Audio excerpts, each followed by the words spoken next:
আমাক ভোট দিলে ঢিঙত উন্নয়নৰ গাড়ী 4 নম্বৰ গিয়াৰত চলিব। ভোট নিদিলে মনৰ উৎসাহ কমি যায়।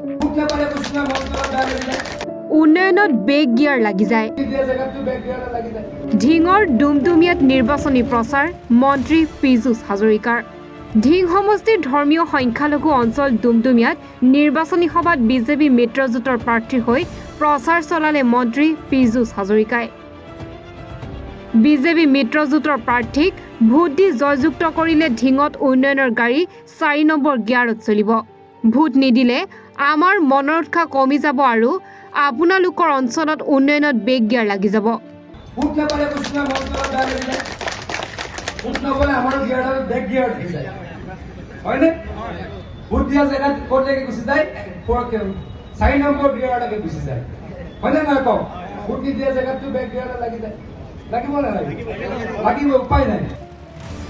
চৰকাৰে ৩-৪টাকৈ আঁচনি ঢিংবাসীক দিছে বুলিও ভাষণ প্ৰসংগত উল্লেখ কৰে মন্ত্ৰী হাজৰিকাই।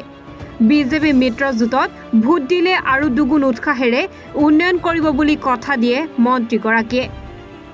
ঢিং সমষ্টিৰ বিতৰ্কিত বিধায়ক আমিনুল ইছলামৰ সাম্প্ৰদায়িক মন্তব্যক অমানু বুলি আখ্যা দিয়ে মন্ত্ৰী হাজৰিকাই। পীযুষ হাজৰিকাৰ উপৰিও ঢিং সমষ্টিত বিজেপি অগপৰ মিত্ৰজোঁটৰ হৈ নিৰ্বাচনী প্ৰচাৰ চলালে জিতু গোস্বামী, গৌতম বৰাৰ লগতে সুৰেশ বৰাই। ধৰ্মীয় সংখ্যালঘু এলেকাত আমি যোৱা উপনিৰ্বাচনত যথেষ্ট ভোট পাইছোঁ, আনকি যোৱা লোকসভাতো যথেষ্ট ভোট পাইছোঁ। মোৰ সমষ্টিটো সংখ্যালঘু অঞ্চলত 40%, 45% ভোট পাইছোঁ। গতিকে তেখেতলোকে আমাক ভোট দিয়ে আমি কামো কৰোঁ। আপোনালোকৰ সন্মুখতে মই এটাকে প্ৰশ্ন কৰিছোঁ, বিজেপি চৰকাৰে আঁচনি দিছে নেকি?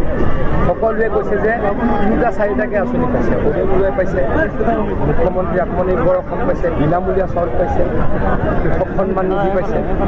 সকলোৱে কৈছে আপোনালোকৰ সন্মুখত আয়ুষ্মান কাৰ্ড পাইছে। গতিকে সকলোৰে কাৰণে যিহেতু আমি কাম কৰিছোঁ, ভোট বিচৰাটো আমাৰ দায়িত্ব কৰ্তব্য বুলি গতিকে তেখেতলোকক ভোট দিবলৈকে অনুৰোধ কৰিছোঁ। কংগ্ৰেছ দলে ইয়াত কাম কৰাই নাই।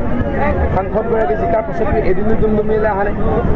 আমাৰ মানুহখিনিতো আহি আছে, গতিকে আমি কাম কৰিছোঁ, তেওঁলোকে কাম নকৰে। ভোট দিলে সদায় তেখেতলোকৰ বিভাগে অঞ্চলটোৰ অলপ উন্নতি কম হ'ব, এই কথাখিনি ৰাইজক বুজাইছোঁ আৰু ৰাইজক অনুৰোধ কৰিছোঁ বিজেপিকে যিবিলাকে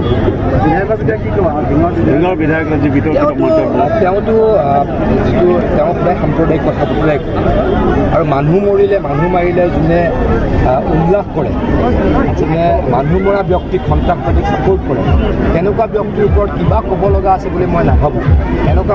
এনেকুৱা ব্যক্তি আচলতে মানুহ বুলি নজৰ তেখেতলোক মানুহ ৰখাই নপৰে।